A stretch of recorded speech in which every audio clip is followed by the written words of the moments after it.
Welcome once again, my friends, and thank you for stopping by to listen to an old storyteller. Today we have a Filipino tale, and the title of this story is The Story of Sayen. In the depths of a dark forest where people seldom went, lived a wizened old Alan. The skin on her wrinkled face was as tough as a carabao hide, and her long arms with fingers pointing back from the wrist were horrible to look at. Now, this frightful creature had a son whose name was Sayan, and he was as handsome as his mother was ugly.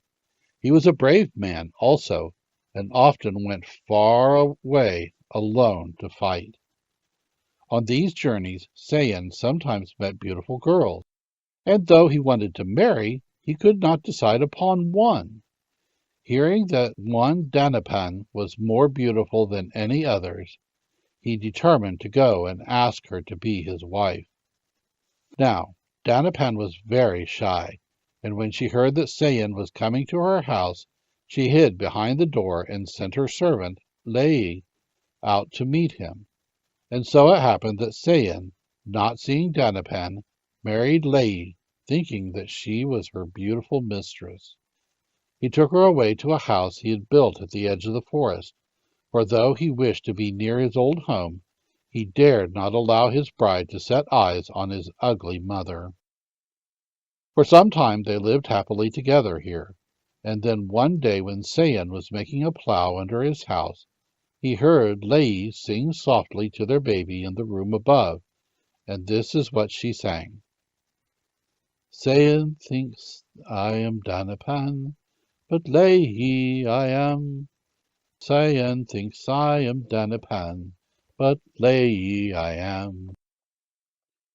When Sayan heard this, he knew that he had been deceived, and he pondered long what he should do.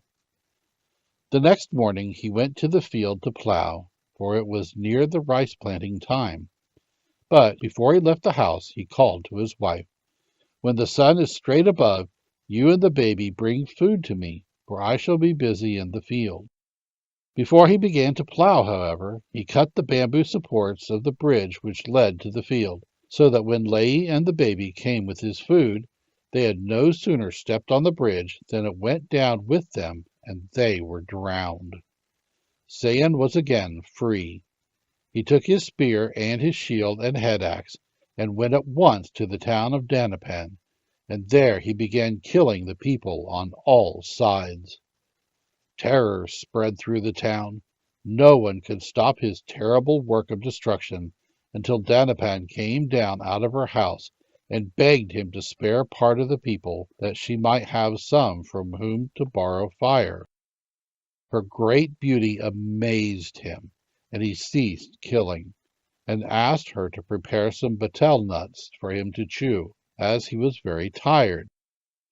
She did so, and when he had chewed the nut, he spat on the people he had killed, and they came to life again.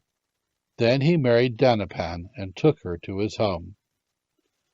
Now, it happened about this time that the people of Magosang were in great trouble. At the end of a successful hunt, while they were dividing the meat amongst themselves, the Komau, a murderous spirit that looks like a man, would come to them and ask how many they had caught. If they answered 2, then he would say that he had caught 2 also, and when they went home they would find 2 people in the town dead. As often as they went to hunt, the Kamau did this, and many of the people of Magosang were dead, and those living were in great fear. Finally they heard of the brave man Sayan, and they begged him to help them. Sayan listened to all they told, and then said, "I will go with you to hunt, and while you are dividing the meat, I will hide behind the tree. When the Kamau comes to ask how many deer you have, he will smell me, but you must say that you do not know where I am." So the people went to hunt, and when they had killed 2 deer, they singed them over a fire and began to divide them. Just then the Kamau arrived and said, "How many have you?" "We have 2," replied the people. "I have 2 also," said the Kamau, "but I smell Sayan." "We do not know where Sayen is," answered the people. And just then he sprang out and killed the Kamau, and the people were greatly relieved. Now, when Kabonian, a great spirit, heard what Sayen had done, he went to him and said, "Sayen, you are a brave man because you have killed the Kamau. Tomorrow I will fight with you. You must remain on the low ground by the river, and I will go to the hill above." So the following day Sayen went to the low ground by the river. He had not waited long before he heard a great sound like a storm, and he knew that Kabonian was coming. He looked up, and there stood the great warrior, poising his spear, which was as large as a big tree. "Are you brave, Sayen?" called he in a voice like thunder, as he threw the weapon. "Yes," answered Sayen, and he caught the spear. This surprised Kabonian, and he threw his head axe, which was as large as the roof of a house, and Sayen caught that also. Then Kabonian saw that this was indeed a brave man, and he went down to Sayen, and they fought face to face until both were tired, but neither could overcome the other. When Kabonian saw that in Sayen he had found one as strong and brave even as himself, he proposed that they go together to fight the people of different towns, and they started out at once.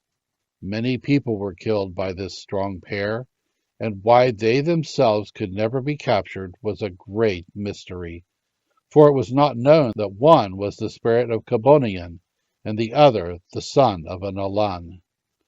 If he were surrounded in a river, Sayen would become a fish and hide so that people could not find him. And if he was entrapped in a town, he would become a chicken and go under the house in a chicken coop. In this way he escaped many times. Finally, one night after he had killed many in one town, the people decided to watch him, and they saw him go to roost with the chickens. The next day they placed a fish trap under the house near the chicken coop, and that night when Sayen went under the house, he was caught in the trap and killed.